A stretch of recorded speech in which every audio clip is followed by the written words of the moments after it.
YouTube, DG here. Summer's approaching, I've noticed, so I figured I might as well be more appropriate to review a summer movie. And I thought to myself, what summer movie would be good to review? And then I figured, well, my favorites, National Lampoon's Vacation.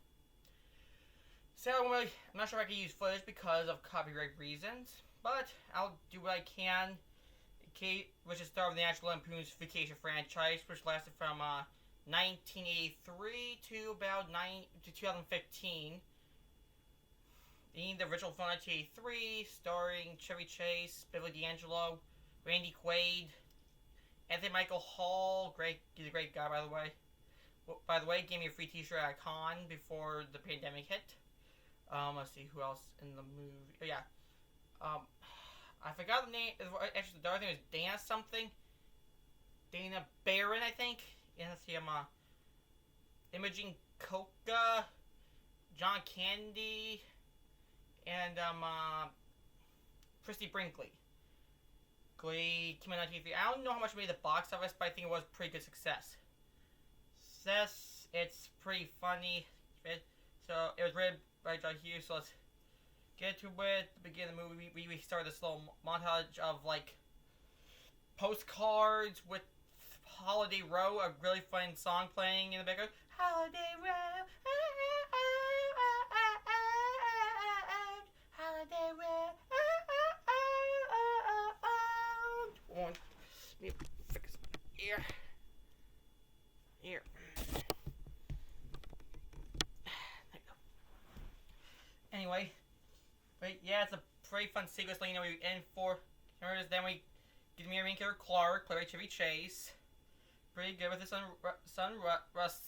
Rusty, played by Michael Hall.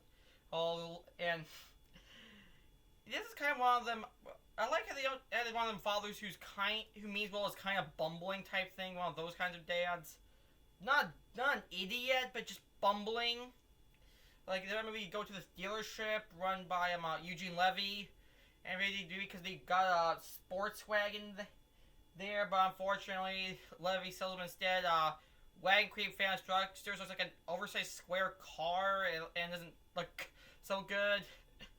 And then I must say, John Cameron wrote this movie along with Harold Ramis from Ghostbusters, who also directed the movie, and the two have bed where Chevy says like saying, "No, that's not my car," and Levy's saying, we made a mistake, so you might have to go with this," but she's like refused to, but then he's forced to take the car because he smashed the thing in this little masher, like the one you see in the Climax of Brave Little Toaster, that kind of thing, that crushes cars.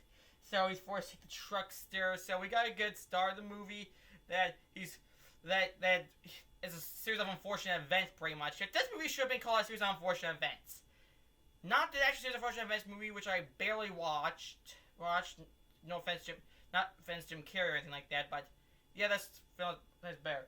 So they drive up back home. We get to meet the wife,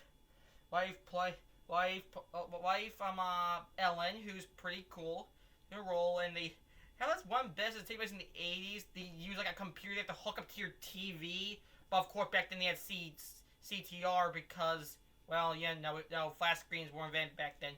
And then on the TV, they just somehow guess you can get a Pac-Man simulation on because his son grabs a Atari controller, tries to mop the car and the little simulation of the trip. And one thing, they don't make this guy Clark unlikable because he says his intention is genuine. His intention that he wants to take his family on a trip to Wally World, which is an obvious parody of Disney World, where complete with a mascot named Maury Moose, parody of Mickey Mouse. Rory Wally, the owner, of course, a reference to Walt Disney. Even looks like him too. I'll get to that later.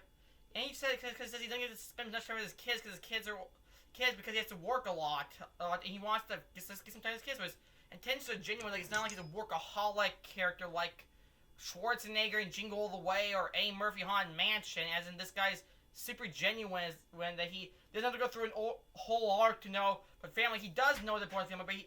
But his conflict is getting his family to where he wants to have fun at. He just wants to get his family to the place where he can bond with them. Like, he already knows the poor family, but he wants to also see the place where they can bond with them. So he already does know the importance already. He just wants to get to the location to commence the bonding. That's pretty much it. So he's a likable guy, and we get one little cheap gag beforehand when they try to go to the garage and they knock the stuff off the top of their car down. Then we get to a much kind of boring. Like it plays Blitzkrieg Bop as they're driving to out of Chicago. But of course, Chicago. John Hughes wrote this movie. And Major Clark's trying to sing Swing Low and stuff. And then after that, we get to a good part where they go driving to the hood, and then Clark's oblivious to how dangerous the place is, and Ellen's trying to say, Clark, this isn't a safe place. So it's like, come on, kids, enjoy it. Then you hear a gunshot, and he's like, roll him up, and starts rolling the windows. And then he tries to ask a guy for directions, and the guy says F you to him. That's like a Clark politely asks them, hey, can you show us directions? And the guy just acts rude to him, saying, F your mama, and then Clark actually replies back, saying, thank you very much, politely. I don't know if it's just he just didn't want any trouble, or if he was just naive, or just wanted to be polite or something, but this is how the guy says, F your mama, and he replies with, thank you very much. Just kind of cracks me up. Eventually, this guy does give him directions, but as he's doing it, he has a couple of his thugs steal their tires for some reason, and Clark pays him to do it. He takes money without giving any change back. So yeah, that bit in the hood's kind of funny. They do get some funny bits here. And the kid actors aren't bad, so yeah.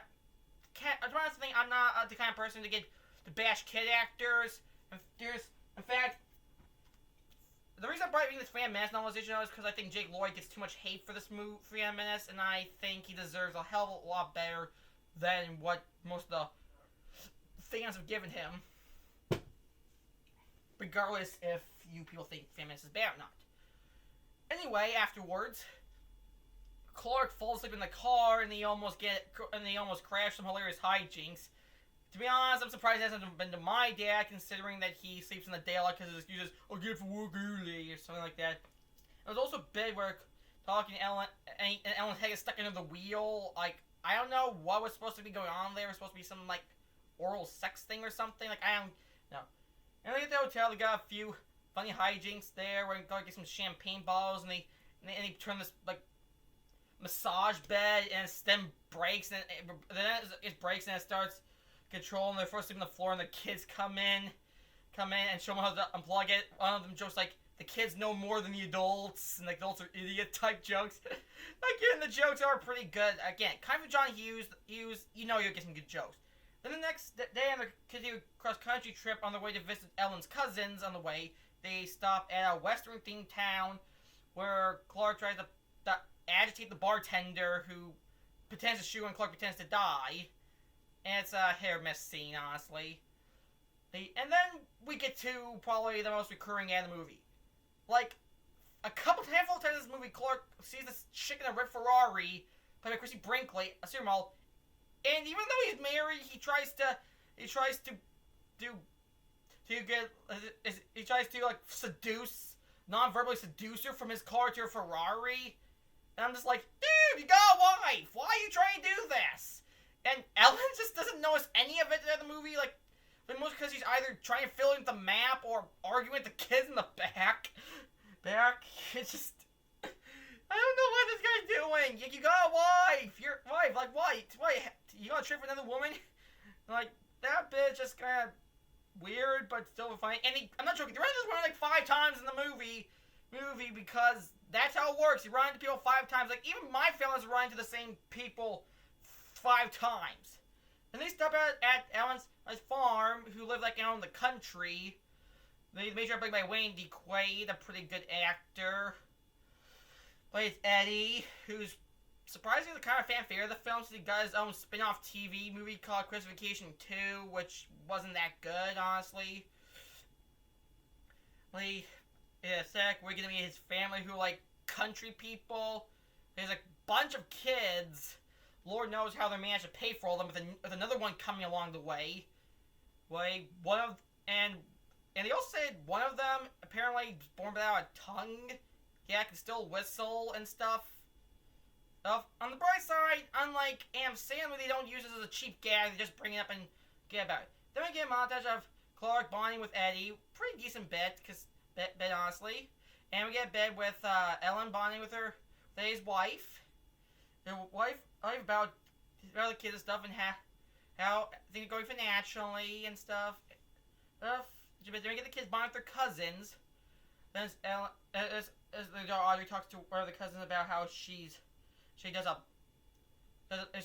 won a pig contest or something. Then his cousin who doesn't have mini arcade games. Like back in the day, you get these mini arcade games. It's like Donkey Kong, Pac-Man, Space Invaders, Asteroids, all the good stuff. So but he does have a couple of porn magazines in his room which they read. And then I like when he asked his cousin if he could borrow one. It's pardon language here. Shit, no. I cherish these things. He used them a lot too. And I was like, how do you use a magazine? And then I don't remember what he says, but he gets a lighter and says something. Then he's like, ugh, and goes back to the porn magazine. Seeing like, yeah, some parts are amazing, but they're so funny. And here's where things get a little awkward because when they're having dinner with the family, they just out of the blue announce that Ellen's cantankerous aunt Edna, who's living with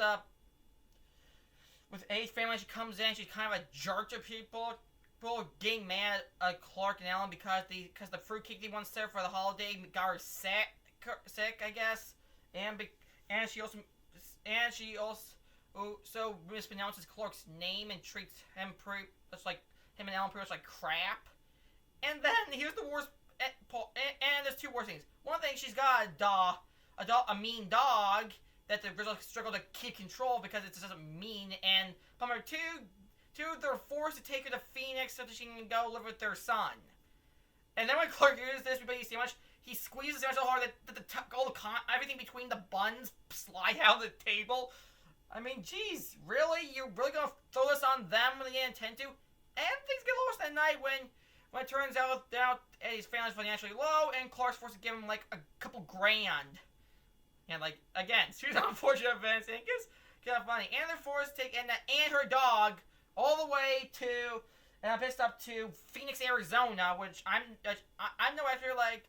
Also, by the way, this Wally World is like California, like Disneyland. So should I call it Wally Land instead of Wally World? Because the Disney World's in Florida, not.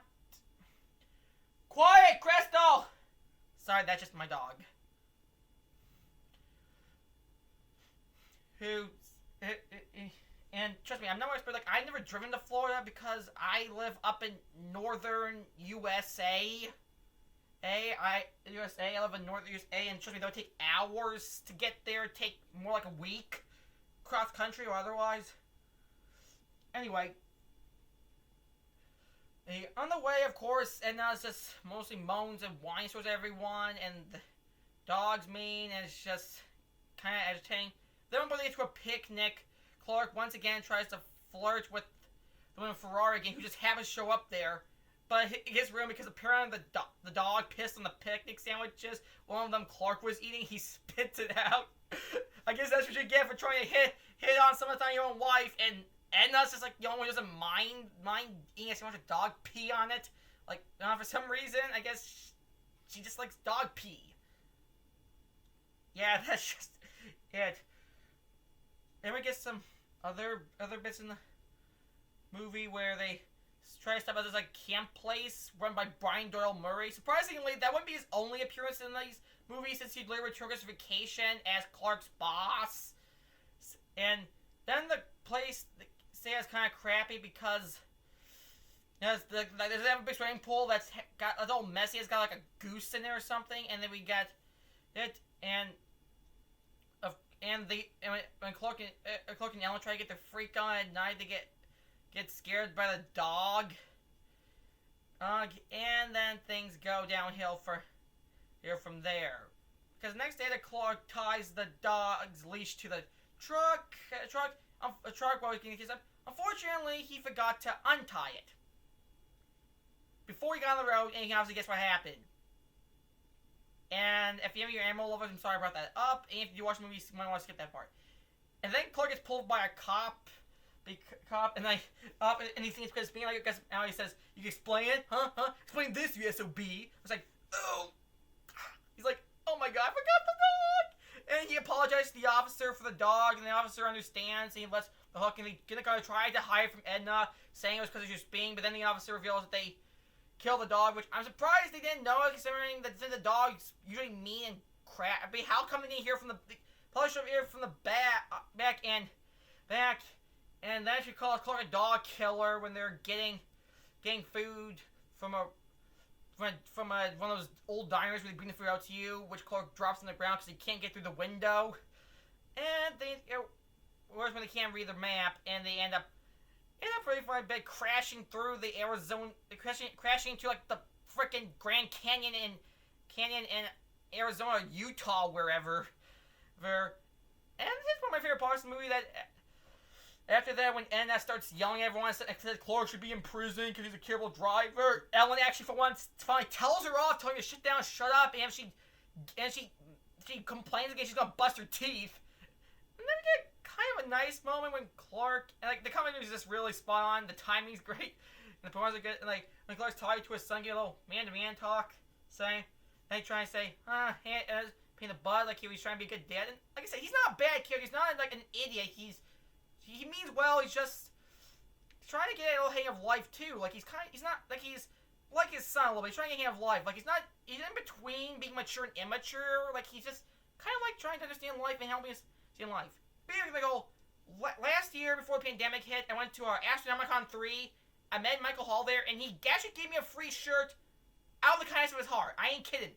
The man gave me a free shirt. I have a lot of respect for Michael Hall now because he gave me a free shirt just to be nice. Not because he was annoyed, not because he thought I was an obsessive fan, which I answered I was not acting like one. He did it just to be nice. Thank you, Anthony Michael Hall. Anyway, and then I like what Clark discussed with Rusty. His glasses have been snapped in two, and then he just fall off his face. He doesn't seem to notice or just seem to care. He even lets Rusty have a little bottle, a little can of booze, and tells him not to tell Mom about it. Honestly, I'm almost 20, but I'm not gonna drink at all. Well, so Clark decides to go on an expedition to find place work, and it makes it look like he's going through hours. He's slowly walking through the desert, losing it, and he just finds a skeleton out of the blue to make it, I guess, kind of some dark humor. It's alright, but they ignore it. And then it shows these two guys standing on a cliff on horses, these two cowboy dudes, watching. One of them says, "What an a-hole." And I'm like, okay, why don't we just go down there and help him then? If he ends like an innocent. Then Clark ends up reuniting his family. They found a gas station. And then this is bit where the gas station, and or the car owner says that he wants all of his money. I guess he means like the entire wallet. Then when Clark refused to, he said to have the sheriff. The guy that holds out a wallet with a badge on, which I'm guessing means he's the sheriff, I guess. All to say is that, geez, there must be one corrupt town if the sheriff, it's also the car repairman, can pretty much do whatever he wants and bilk money people. And then Clark says for money in the car. He actually asks his kids, they have actually asked Audrey and Rusty to look through Anna's purse for money because he's close to being broke. Plus, their credit cards fell off the suitcase fell off when they crashed in Arizona, and their credit cards are missing. So yeah, they're in a big rut, and Clark stops at a hotel and tries to pay the guy there by giving him a check, but he said it doesn't work because the credit card's bad. So he said the only thing they can do is have him stay at the hotel until they can get the whole matter solved. But still Clark, at this point, because he's still desperate just to make his family happy, and he got all this way. That's really a little risky, but still kind of got out of his heart as he opens the register, steals the money, and leaves the check, and gets out, even passes looking at the Grand Canyon, and just so the family can get to Wild World and the police come after them. But of course, they can't go one night without something crappy happening because midway through the trip, they find out that Anna passed away between leaving the car repair shop and they're on the way to the hotel. Tell that Clark stole the money from. The woman pretty much passed away. And they stop, and Clark do with it, and Ellen gets mad. Clark frankly unsympathetic about his death, saying death because Clark was putting her in stuff. Like, well, what the heck is he supposed to do? Dude, they're in the middle of nowhere, where mobile phones don't exist, their credit cards, the general credit cards, I'm pretty sure the money stolen from Richard's not going to pay for a whole funeral. Well, like, what do you expect him to do? And they're now in the middle of nowhere. What do you expect him to do? Like, he can't just make a shotgun funeral pop out of the blue for this. And since they're close to her son's house anyway, I decided to take her there, tie her on the top of the car in the rain. Which Ellen doesn't like, even though I don't see the problem is considering it's dead! What's dead? And those are who's suspecting it. Would you rather him leave it right there for any passerby to find? Like, I think that's the best thing you can do. And yeah, you can put it in the car, but I don't think anyone wants to smell decomposing body in the car. Alright, so they take the house, but unfortunately her son's out of town, so they're forced to leave on the front porch. She's upset about him. Like, woman, what do you expect them to do? Honestly, like, how are you gonna call him? You don't have a phone. I mean, yeah, the jokes here, it's not really that raunchy. This movie's not that raunchy, even though it has an R rating. It has a couple of curses and a couple of sex humor. Like, I forgot that there's one bit where Clark tries to, tries to Norman Bates Ellen in the shower at the first hotel they stay out by opening it up with a banana, pretending to trying to Norman Bates her. I guess it's an interesting pop culture reference. It's good though. And then we get this funny part where Ellen wants to say if he was behalf and Clark tries, but since he's not a professional minister, starts saying stuff like Ellen gets annoyed about, and they go from and they're forced. Then when they get in the car, everyone wants to head home, but Clark, because they went 3 days, they go through a lot of crap, lost half their money, and they're really close, said, no, we're not doing this. We're this close. Don't think of this as such a visit quest. We're going to make it there, and we're going to have so much effing fun, we have to pick it out of our buttholes or something. Like, he just was so annoyed, so desperate, and so like, no, I made a promise here that I would get my family well have a good time, and we're going to do it because I want to spend with my kids. I like how Chevy Chase is just so good with his performance, how he's dedicated to it, and again, Clark's actually a really good character as he does family. So they stay at another hotel for the night where, the woman therefore is there too. How did they get rid of one woman? And Clark then tries to talk to her and then lies to her saying, the family I'm with is actually a friend of mine's family. I'm like, dude, you do realize what you're doing is stupid. Like, I get you a rough day, but seducing another woman that's not your wife, yeah, you're not doing some any favors here. And then she takes him out just to go skinny dipping in the pool. And I'm just like, are there no security cameras or lifeguards out there to see that a pair of people are taking their clothes off and not wearing a bathing suit with swim trunks in the pool? But Clark doesn't mean the breath where he jumps in so cold he can't hold it in, luring the whole hotel and his wife. And surprisingly, she doesn't divorce him. Like, I don't get it, considering he just went skin dipping in the hotel pool with another woman he doesn't know. So yeah, okay. And then next thing, they finally get to where they need to go. They drive up to the place and they notice there's no cars below, so they assume he just got there really early. And then like a good funny comedy bit where they start running towards the place with the theme from American. I think it was this Olympic movie I don't remember with them running towards in like slow motion. But by the time they get there, the Mario moves basically going to sign saying the place is closed. So it pretty much made the whole trip for nothing. I mean, I don't exactly blame him because you see the internet didn't exist back in '83, so he probably could not have known about it. Like, how would anyone have known? No, because there's no internet. Like, if Disney World was closed today, you would know because media's everywhere. The internet, TV, everywhere. So Clark gets annoyed and punches the mascot in the nose, and he starts literally losing it, saying, "We watch his shows. We buy merchandise. He owes us." This. And he wants an explanation for it. You know the sign will just get the explanation. Repairs. They're renovating a little bit. So then Clark literally he drives out his family to a sporting goods store and buys a BB gun, and they confront one of the security guards, played by John Candy, by the way. Yeah, I think this is like his first movie with a whole bunch of John Candy, because afterwards he later go on to appear in other Candy films, like Great Outdoors, Uncle Buck, Plane Streets Automobiles, and a extended cameo in Home Alone before dying in '94. Rest in peace to the good guy. And then Clark. But also I like how John Kane comes up to them and says like, "Sorry, folks, the bar's closed. Moose are fresh, I told ya." Like how he was.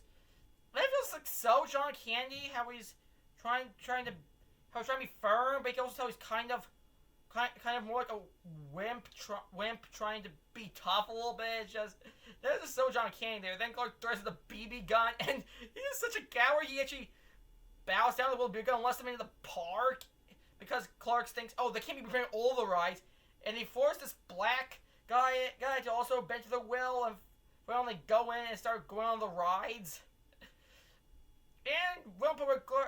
And when John Candy Alfred asks Rusty, has your dad ever killed anyone? And Rusty says, just my dummy Aunt Edna.